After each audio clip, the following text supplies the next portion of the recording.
Hi guys, welcome back to Farmhand. We're super happy about the positive response we got on our video series, Sustainable Sessions, and so thank you for that.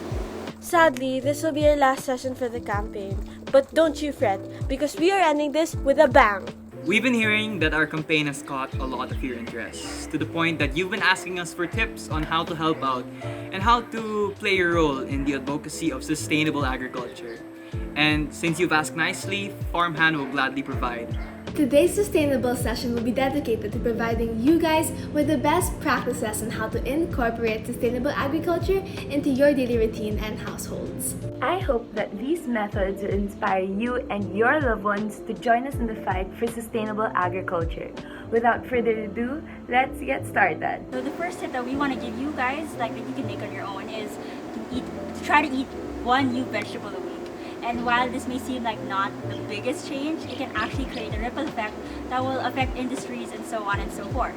So for example, if you eat okra 1 week, the next week you can probably eat asparagus or something like that. The logic here is that when you eat different types of vegetables and you try and support these different types of vegetables, you support diversified types of farming. So 1 week you're supporting an okra farmer, the next week you're supporting an asparagus farmer. And so that really helps diversify the industry, which it truly needs. So aside from being better not only for you and your own diet, because eating vegetables, as we all know, is really good, it helps support diversified types of farming, which is much more sustainable than monoculture types of farming.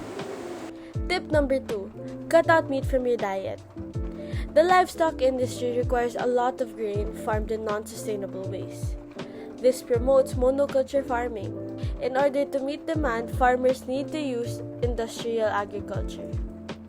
Lessening the demand for meat by cutting it out from your diet will help alleviate this. Another tip is to start your own vegetable garden. This is beneficial in 2 ways. The first way is that it provides a shorter food chain and it gets you more involved into creating diversified planting systems. The second way is that it regenerates soil.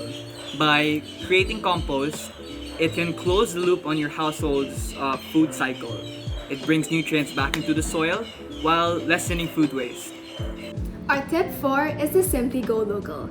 Push to support your local Filipino farmers by buying local produce instead of imported goods. This practice enriches the local agricultural sector, helping our farmers directly instead of big corporations. This also reduces transportation wastes, supports local economies, and shortens the food chain. Tip number 5. Join campaigns to help bridge the gap between concrete actions and sustainable agriculture. So this can mean joining NGOs that will help advocate for sustainable agriculture in our country.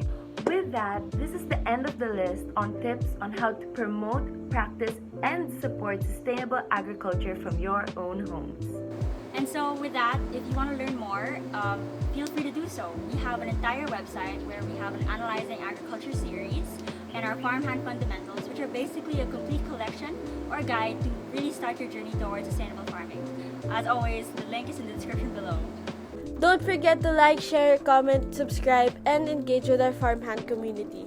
Together with our collective efforts as a community, we can bring sustainable agriculture to greater heights. Once again, thank you so much for joining us on this journey. We hope to see you guys again. This is Farmhand signing off.